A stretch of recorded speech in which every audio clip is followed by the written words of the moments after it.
Catherine Bernardo, tiklop ang tuhod dahil kay Alden Richards. Huy, talaga nga naman.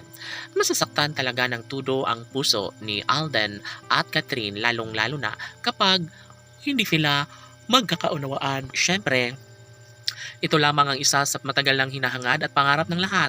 Pinaka hinihintay ng taong bayan ang magkaroon sila ng habang buhay na pagmamahala ni Alden at Catherine.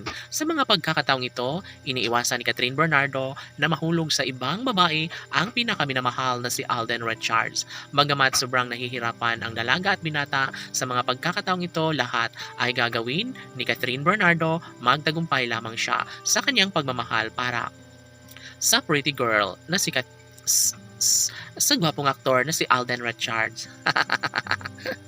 Of course, hindi maniniwala ang mga fans ng Cat Den Love Team na maghiwalay ng tuluyan ang gwapong aktor at ang pretty girl na aktres. Of course, sila umano ang tunay na nakatadhana para sa isa't isa at wala nang iba pang hinihiling pa ang taong bayan kundi sanay ang magkaroon ng habang buhay na pagmamahalan sa relasyong tunay ni Alden at Catherine. Kahit ano pa man ang magiging sitwasyon sa relasyon ng dalaga at binata, naniniwala ang taong bayan na makakayanan, mapagtagumpayan din ni Alden at Catherine ang lahat dahil tunay nga naman na love nila ang isa't isa at wala nang sino mang makakapigil pa nito. Tanong ng mga netizens, sigurado na nga ba si Alden at Catherine sa kanila mga desisyon na sila na nga ang tunay na magkatuluyan at magsasama hanggang sa pagtanda? Tunay nga kaya na mahal nila ang isa't isa gayong may ibang mahal na umano si Catherine Bernardo. Ay nako, walang katotohanan ang lahat at syempre, nais lamang ni Alden at Catherine na maisakatuparan ng lahat sa kanilang pagkakatuluyan.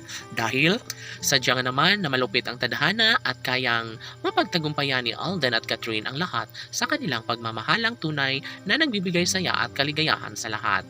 Never na mahiwalay si Alden Richards sa pretty girl na si Catherine dahil hanggang ngayon ay mas pinapahalagahan at mas lalong minamahal ni Catherine si Alden Richards. Kaya kahit ano pa ang paninira na gawin na mga bashers laban sa Cat Den Love Team ay panigurado umanong tunay na magtatagumpay din bandang huli si Alden Richards at ng pretty girl na si Catherine Bernardo. Sila lamang ang tunay na nakatadhana at wala nang sino mang makakapigil pa sa kanilang tunay na damdamin dahil alam nyo ba, sobrang nalulungkot ang puso ni Alden Richards ang mawalay sa kanyang buhay. Ang pretty girl na si Catherine Bernardo, maging ang dalaga ay hindi na mapapalagay lalo na kapag hindi niya mayakap at mahagkan sa tuwina ang lalaking pinaka mamahal ni Catherine na si Alden Richards. Laban!